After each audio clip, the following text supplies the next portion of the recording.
ನೋಡಿ, ಒಂದು ಕಡೆ ಈ ಪಿಕ್ಚರ್ ರಿಲೀಸ್ ಆಗಿ 9 ದಿವಸ ಆಯಿತು. ಈಗಾಗಲೇ ಮಾಡಿರೋ ದುಡ್ಡು 1200 ಕೋಟಿ. ಒಳಗೋದ್ರು ನಾನು ಒಂದು ಆಶ್ಚರ್ಯ ಹೇಳ್ತಾ ಇದ್ದೆ ಆಮೇಲೆ ಸೋಷಲ್ ಮೀಡಿಯಾದಲ್ಲಿ, ಹೀಗೆಲ್ಲ ಆಗೋದಕ್ಕೆ ಸಾಧ್ಯ ಇದೆಯಾ? ಒಬ್ಬ ನಟ ಬೆಳ್ಳಂಬೆಳಗ್ಗೆ ಅರೆಸ್ಟ್ ಆಗ್ತಾನೆ, ತಕ್ಷಣ ಕೋರ್ಟ್ಗೆ ಹೋಗುತ್ತೆ, ಅದು ಕೇಸು. ಕೋರ್ಟಲ್ಲಿ ಹಿಯರಿಂಗ್ ಶುರುವಾಗುತ್ತೆ. ಹಿಯರಿಂಗ್ ಶುರುವಾಗಿ 14 ದಿನಗಳ ನ್ಯಾಯಾಂಗ ಬಂಧನಕ್ಕೆ ನೀಡಲಾಗುತ್ತೆ. ನ್ಯಾಯಾಂಗ ಬಂಧನಕ್ಕೆ ನೀಡಿದ ತಕ್ಷಣ ಅದು ಹೈಕೋರ್ಟ್ಗೆ ಹೋಗುತ್ತೆ. ಹೈಕೋರ್ಟಲ್ಲಿ ಹಿಯರಿಂಗ್ ಶುರುವಾಗುತ್ತೆ. ಹೈಕೋರ್ಟ್ ಮಧ್ಯಂತರ ತಡೆ ಕೊಡುತ್ತೆ. ಸಂಜೆ ರಿಲೀಸ್ ಆಗ್ತಾರೆ, ಕಾರಣಾಂತರಗಳಿಂದ ಬೆಳಿಗ್ಗೆ ರಿಲೀಸ್ ಆಗ್ತಾರೆ. ಇಷ್ಟೆಲ್ಲ ಪ್ರಕ್ರಿಯೆ ಒಬ್ಬ ವ್ಯಕ್ತಿ ಆಶ್ಚರ್ಯ ಆಗುತ್ತಲ್ವಾ? ಸಾಧಾರಣವಾಗಿ ನೀವು ಏನಾದರೂ ಒಂದು ಕೋರ್ಟ್ಗೆ ಹೋದರೆ ಮತ್ತೊಂದು ಹಿಂಗೆ ಹೋಗಿ ಬಂದು ಎಷ್ಟು ಕಷ್ಟ ಆಗುತ್ತೆ ಅಂದರೆ, ಈಗ ಒಬ್ಬ ಕೂಲಿ ಕಾರ್ಮಿಕ, ಒಬ್ಬ ರಿಕ್ಷಾ ಓಡಿಸುವ ಮತ್ತೊಬ್ಬ, ಅವನಿಗೂ ಕೂಡ ಇಂಥದ್ದೇ ಸಿಕ್ಕಿದರೆ ಚೆನ್ನಾಗಿರುತ್ತಲ್ವ? ಕಾನೂನು ಭಾಳ ಸುಲಭವಾಗಿ ಸಿಕ್ಕಿದ್ರೆ ಭಾಳ ಒಳ್ಳೆಯದು, ಎಲ್ಲರಿಗೂ ಸಿಗಲಿ ಅನ್ನೋದು ಆಶಯ. ಈ ನಡುವೆ ನಿಮಗೊಂದು ದುಡ್ಡಿನ ಕಥೆ ಹೇಳ್ತೀನಿ. ದೇಶದ ಬಾಕ್ಸ್ ಆಫೀಸ್ನಲ್ಲಿ ಪುಷ್ಪ 2 ಅಬ್ಬರಿಸ್ತಾ ಇದೆ. 9 ದಿನದಲ್ಲಿ 1200 ಕೋಟಿಗೂ ಹೆಚ್ಚು ಕಲೆಕ್ಷನ್ ಮಾಡಿದೆ. ವಿಶೇಷ ಏನಪ್ಪ ಅಂತಂದರೆ, ತೆಲುಗುಗಿಂತ ಹಿಂದಿ ಭಾಷೆಯಲ್ಲಿ ಈ ಪಿಕ್ಚರ್ ಕಲೆಕ್ಷನ್ ಜಾಸ್ತಿ ಮಾಡ್ತಾ ಇದೆ. ದಂಗಲ್ ಕಲೆಕ್ಷನನ್ನು ಮೀರಿಸುವ ಸಾಧ್ಯತೆ ಇದೆಯಂತೆ ಪುಷ್ಪ 2. ಯಾಕಂದರೆ ದಂಗಲ್ ಭಾರತದಲ್ಲಿ 2070 ಕೋಟಿಯಷ್ಟು ಕಲೆಕ್ಷನ್ ಮಾಡಿತ್ತು, ಓವರಾಲ್ 3000 ಕೋಟಿ. ಆಮೇಲೆ ರಿಲೀಸ್ಗೂ ಮುನ್ನವೇ ದಾಖಲೆ ಬರೆದಿತ್ತು ಪುಷ್ಪ 2. ಒಂದು ದಿನದ ಮೊದಲೇ 3 ಲಕ್ಷ ಟಿಕೆಟ್ ಸೇಲ್ ಆಗಿತ್ತು ಪುಷ್ಪಾದು. ಭಾರತದಲ್ಲಿ 10 ಕೋಟಿ ಅಡ್ವಾನ್ಸ್ ಕಲೆಕ್ಷನ್ ಆಗಿತ್ತು. ಪಿಕ್ಚರ್ ರಿಲೀಸ್ ಆಗೋದಕ್ಕೆ ಮೊದಲು 10 ಕೋಟಿ.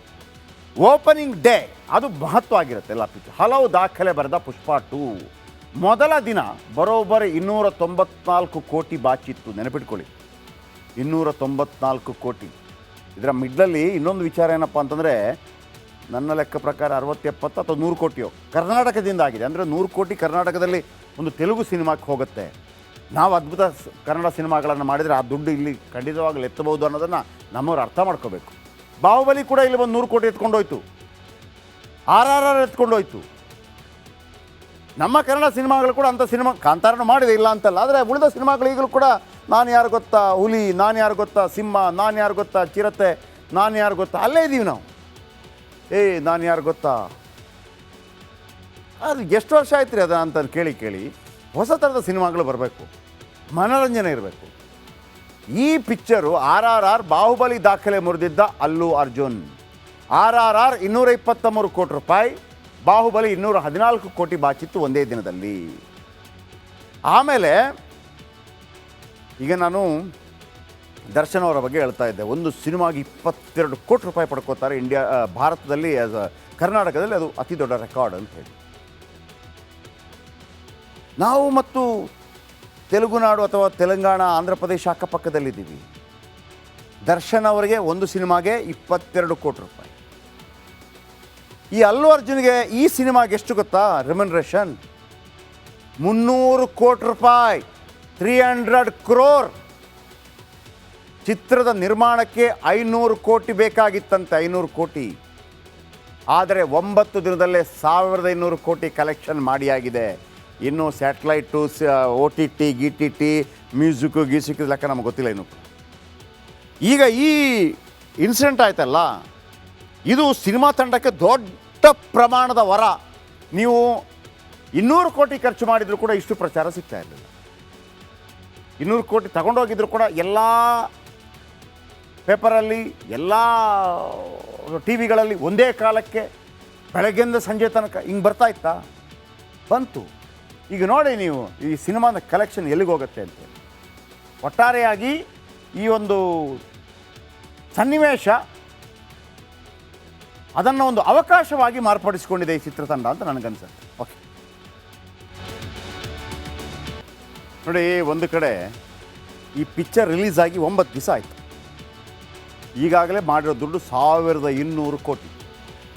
ಒಳಗೋದ್ರು ನಾನು ಒಂದು ಆಶ್ಚರ್ಯ ಹೇಳ್ತಾ ಇದ್ದೆ ಆಮೇಲೆ ಸೋಷಲ್ ಮೀಡಿಯಾದಲ್ಲಿ, ಹೀಗೆಲ್ಲ ಆಗೋದಕ್ಕೆ ಸಾಧ್ಯ ಇದೆಯಾ? ಒಬ್ಬ ನಟ ಬೆಳ್ಳಂಬೆಳಗ್ಗೆ ಅರೆಸ್ಟ್ ಆಗ್ತಾನೆ, ತಕ್ಷಣ ಕೋರ್ಟ್ಗೆ ಹೋಗುತ್ತೆ, ಅದು ಕೇಸು. ಕೋರ್ಟಲ್ಲಿ ಹಿಯರಿಂಗ್ ಶುರುವಾಗುತ್ತೆ. ಹಿಯರಿಂಗ್ ಶುರುವಾಗಿ 14 ದಿನಗಳ ನ್ಯಾಯಾಂಗ ಬಂಧನಕ್ಕೆ ನೀಡಲಾಗುತ್ತೆ. ನ್ಯಾಯಾಂಗ ಬಂಧನಕ್ಕೆ ನೀಡಿದ ತಕ್ಷಣ ಅದು ಹೈಕೋರ್ಟ್ಗೆ ಹೋಗುತ್ತೆ. ಹೈಕೋರ್ಟಲ್ಲಿ ಹಿಯರಿಂಗ್ ಶುರುವಾಗುತ್ತೆ. ಹೈಕೋರ್ಟ್ ಮಧ್ಯಂತರ ತಡೆ ಕೊಡುತ್ತೆ. ಸಂಜೆ ರಿಲೀಸ್ ಆಗ್ತಾರೆ. ಕಾರಣಾಂತರಗಳಿಂದ ಬೆಳಿಗ್ಗೆ ರಿಲೀಸ್ ಆಗ್ತಾರೆ. ಇಷ್ಟೆಲ್ಲ ಪ್ರಕ್ರಿಯೆ ಒಬ್ಬ ವ್ಯಕ್ತಿ ಆಶ್ಚರ್ಯ ಆಗುತ್ತಲ್ವಾ? ಸಾಧಾರಣವಾಗಿ ನೀವು ಏನಾದರೂ ಒಂದು ಕೋರ್ಟ್ಗೆ ಹೋದರೆ ಮತ್ತೊಂದು ಹಿಂಗೆ ಹೋಗಿ ಬಂದು ಎಷ್ಟು ಕಷ್ಟ ಆಗುತ್ತೆ ಅಂದರೆ, ಈಗ ಒಬ್ಬ ಕೂಲಿ ಕಾರ್ಮಿಕ, ಒಬ್ಬ ರಿಕ್ಷಾ ಓಡಿಸುವ ಮತ್ತೊಬ್ಬ, ಅವನಿಗೂ ಕೂಡ ಇಂಥದ್ದೇ ಸಿಕ್ಕಿದರೆ ಚೆನ್ನಾಗಿರುತ್ತಲ್ವ. ಕಾನೂನು ಭಾಳ ಸುಲಭವಾಗಿ ಸಿಕ್ಕಿದ್ರೆ ಭಾಳ ಒಳ್ಳೆಯದು, ಎಲ್ಲರಿಗೂ ಸಿಗಲಿ ಅನ್ನೋದು ಆಶಯ. ಈ ನಡುವೆ ನಿಮಗೊಂದು ದುಡ್ಡಿನ ಕತೆ ಹೇಳ್ತೀನಿ. ದೇಶದ ಬಾಕ್ಸ್ ಆಫೀಸ್ನಲ್ಲಿ ಪುಷ್ಪ 2 ಅಬ್ಬರಿಸ್ತಾ ಇದೆ. 9 ದಿನದಲ್ಲಿ 1200 ಕೋಟಿಗೂ ಹೆಚ್ಚು ಕಲೆಕ್ಷನ್ ಮಾಡಿದೆ. ವಿಶೇಷ ಏನಪ್ಪ ಅಂತಂದರೆ, ತೆಲುಗುಗಿಂತ ಹಿಂದಿ ಭಾಷೆಯಲ್ಲಿ ಈ ಪಿಕ್ಚರ್ ಕಲೆಕ್ಷನ್ ಜಾಸ್ತಿ ಮಾಡ್ತಾ ಇದೆ. ದಂಗಲ್ ಕಲೆಕ್ಷನನ್ನು ಮೀರಿಸುವ ಸಾಧ್ಯತೆ ಇದೆಯಂತೆ ಪುಷ್ಪ 2. ಯಾಕಂದರೆ ದಂಗಲ್ ಭಾರತದಲ್ಲಿ 2070 ಕೋಟಿಯಷ್ಟು ಕಲೆಕ್ಷನ್ ಮಾಡಿತ್ತು, ಓವರಾಲ್ 3000 ಕೋಟಿ. ಆಮೇಲೆ ರಿಲೀಸ್ಗೂ ಮುನ್ನವೇ ದಾಖಲೆ ಬರೆದಿತ್ತು ಪುಷ್ಪ 2. ಒಂದು ದಿನದ ಮೊದಲೇ 3 ಲಕ್ಷ ಟಿಕೆಟ್ ಸೇಲ್ ಆಗಿತ್ತು ಪುಷ್ಪಾದು. ಭಾರತದಲ್ಲಿ 10 ಕೋಟಿ ಅಡ್ವಾನ್ಸ್ ಕಲೆಕ್ಷನ್ ಆಗಿತ್ತು. ಪಿಕ್ಚರ್ ರಿಲೀಸ್ ಆಗೋದಕ್ಕೆ ಮೊದಲೇ 10 ಕೋಟಿ. ಓಪನಿಂಗ್ ಡೇ ಅದು ಮಹತ್ವ ಆಗಿರುತ್ತೆ ಎಲ್ಲ ಪಿಕ್ಚರ್. ಹಲವು ದಾಖಲೆ ಬರೆದ ಪುಷ್ಪ 2 ಮೊದಲ ದಿನ ಬರೋಬ್ಬರಿ 294 ಕೋಟಿ ಬಾಚಿತ್ತು. ನೆನಪಿಟ್ಕೊಳ್ಳಿ, 294 ಕೋಟಿ. ಇದರ ಮಿಡ್ಲಲ್ಲಿ ಇನ್ನೊಂದು ವಿಚಾರ ಏನಪ್ಪ ಅಂತಂದರೆ, ನನ್ನ ಲೆಕ್ಕ ಪ್ರಕಾರ 60-70 ಅಥವಾ 100 ಕೋಟಿಯೋ ಕರ್ನಾಟಕದಿಂದ ಆಗಿದೆ. ಅಂದರೆ 100 ಕೋಟಿ ಕರ್ನಾಟಕದಲ್ಲಿ ಒಂದು ತೆಲುಗು ಸಿನಿಮಾಕ್ಕೆ ಹೋಗುತ್ತೆ. ನಾವು ಅದ್ಭುತ ಕನ್ನಡ ಸಿನಿಮಾಗಳನ್ನು ಮಾಡಿದರೆ ಆ ದುಡ್ಡು ಇಲ್ಲಿ ಖಂಡಿತವಾಗಲೂ ಎತ್ತಬಹುದು ಅನ್ನೋದನ್ನು ನಮ್ಮವ್ರು ಅರ್ಥ ಮಾಡ್ಕೋಬೇಕು. ಬಾಹುಬಲಿ ಕೂಡ ಇಲ್ಲಿ ಒಂದು 100 ಕೋಟಿ ಎತ್ಕೊಂಡೋಯ್ತು. RRR ಎತ್ಕೊಂಡೋಯ್ತು. ನಮ್ಮ ಕನ್ನಡ ಸಿನಿಮಾಗಳು ಕೂಡ ಅಂಥ ಸಿನಿಮಾ, ಕಾಂತಾರನು ಮಾಡಿದೆ ಇಲ್ಲ ಅಂತಲ್ಲ, ಆದರೆ ಉಳಿದ ಸಿನಿಮಾಗಳು ಈಗಲೂ ಕೂಡ ನಾನು ಯಾರು ಗೊತ್ತಾ ಹುಲಿ, ನಾನು ಯಾರು ಗೊತ್ತಾ ಸಿಂಹ, ನಾನು ಯಾರು ಗೊತ್ತಾ ಚಿರತೆ, ನಾನು ಯಾರು ಗೊತ್ತಾ ಅಲ್ಲೇ ಇದ್ದೀವಿ ನಾವು. ನಾನು ಯಾರು ಗೊತ್ತಾ, ಅದು ಎಷ್ಟು ವರ್ಷ ಆಯ್ತು ರೀ ಅದು ಅಂತ ಕೇಳಿ ಹೊಸ ಥರದ ಸಿನಿಮಾಗಳು ಬರಬೇಕು, ಮನೋರಂಜನೆ ಇರಬೇಕು. ಈ ಪಿಕ್ಚರು RRR ಬಾಹುಬಲಿ ದಾಖಲೆ ಮುರಿದಿದ್ದ ಅಲ್ಲು ಅರ್ಜುನ್. RRR 223 ಕೋಟಿ ರೂಪಾಯಿ, ಬಾಹುಬಲಿ 214 ಕೋಟಿ ಬಾಚಿತ್ತು ಒಂದೇ ದಿನದಲ್ಲಿ. ಆಮೇಲೆ ಈಗ ನಾನು ದರ್ಶನ್ ಅವರ ಬಗ್ಗೆ ಹೇಳ್ತಾ ಇದ್ದೆ. ಒಂದು ಸಿನಿಮಾಗೆ 22 ಕೋಟಿ ರೂಪಾಯಿ ಪಡ್ಕೋತಾರೆ ಭಾರತದಲ್ಲಿ, ಕರ್ನಾಟಕದಲ್ಲಿ ಅದು ಅತಿ ದೊಡ್ಡ ರೆಕಾರ್ಡ್ ಅಂತ ಹೇಳಿ. ನಾವು ಮತ್ತು ತೆಲುಗುನಾಡು ಅಥವಾ ತೆಲಂಗಾಣ, ಆಂಧ್ರ ಪ್ರದೇಶ ಅಕ್ಕಪಕ್ಕದಲ್ಲಿದ್ದೀವಿ. ದರ್ಶನ್ ಅವರಿಗೆ ಒಂದು ಸಿನಿಮಾಗೆ 22 ಕೋಟಿ ರೂಪಾಯಿ. ಈ ಅಲ್ಲು ಅರ್ಜುನ್ಗೆ ಈ ಸಿನಿಮಾಗೆ ಎಷ್ಟು ಗೊತ್ತಾ ರೆಮ್ಯುನರೇಷನ್? 300 ಕೋಟಿ ರೂಪಾಯಿ, 300 crore. ಚಿತ್ರದ ನಿರ್ಮಾಣಕ್ಕೆ 500 ಕೋಟಿ ಬೇಕಾಗಿತ್ತಂತೆ, 500 ಕೋಟಿ. ಆದರೆ 9 ದಿನದಲ್ಲೇ 1500 ಕೋಟಿ ಕಲೆಕ್ಷನ್ ಮಾಡಿಯಾಗಿದೆ. ಇನ್ನು ಸ್ಯಾಟಲೈಟು, OTT, GTT, ಮ್ಯೂಸಿಕ್ ಲೆಕ್ಕ ನಮಗೆ ಗೊತ್ತಿಲ್ಲ ಇನ್ನು. ಈಗ ಈ ಇನ್ಸಿಡೆಂಟ್ ಆಯ್ತಲ್ಲ, ಇದು ಸಿನಿಮಾ ತಂಡಕ್ಕೆ ದೊಡ್ಡ ಪ್ರಮಾಣದ ವರ. ನೀವು 200 ಕೋಟಿ ಖರ್ಚು ಮಾಡಿದರೂ ಕೂಡ ಇಷ್ಟು ಪ್ರಚಾರ ಸಿಗ್ತಾ ಇರಲಿಲ್ಲ. 200 ಕೋಟಿ ತಗೊಂಡೋಗಿದ್ರು ಕೂಡ ಎಲ್ಲ ಪೇಪರಲ್ಲಿ, ಎಲ್ಲ TV ಗಳಲ್ಲಿ ಒಂದೇ ಕಾಲಕ್ಕೆ ಬೆಳಗ್ಗೆಯಿಂದ ಸಂಜೆ ತನಕ ಹಿಂಗೆ ಬರ್ತಾ ಇತ್ತಾ? ಬಂತು. ಈಗ ನೋಡಿ ನೀವು ಈ ಸಿನಿಮಾದ ಕಲೆಕ್ಷನ್ ಎಲ್ಲಿಗೆ ಹೋಗುತ್ತೆ ಅಂತ. ಒಟ್ಟಾರೆಯಾಗಿ ಈ ಒಂದು ಸನ್ನಿವೇಶ ಅದನ್ನು ಒಂದು ಅವಕಾಶವಾಗಿ ಮಾರ್ಪಡಿಸಿಕೊಂಡಿದೆ ಈ ಚಿತ್ರತಂಡ ಅಂತ ನನಗನ್ಸುತ್ತೆ. ಓಕೆ.